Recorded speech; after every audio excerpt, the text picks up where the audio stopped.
Po svim vojnim parametrima mi apsolutno nikakvih šansi nismo imali. Sad se pokušava od Mladića, od nekih ovih srpskih generala koji su uglavnom u Hagu, napraviti mitove, legende i tako dalje. Ja vam kao vojnik mogu kazati da su oni obični diletanti, neznalce, jer su takav vojni arsenal imali u rukama, imali su kompletno naoružanje bivše JNA.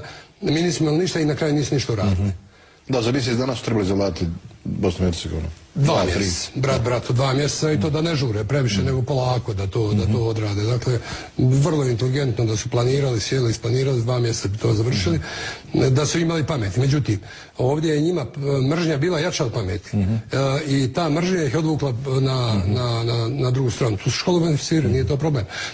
Ali i ovdje mržnja bila jača od toga i zapravo na kraju nisu napravili ništa. Jer kad pogledate gubitke koje je imala vojska Republike Srpske, u toku rata ne računajući ono što je došlo iz Srbije kroz paravojne formacije ili kroz legalne formacije tadašnje jugoslovenske vojske, otprilike broj poginulih pripadnika armije i vojske Republike Srpske je tu negdje gotovo isti.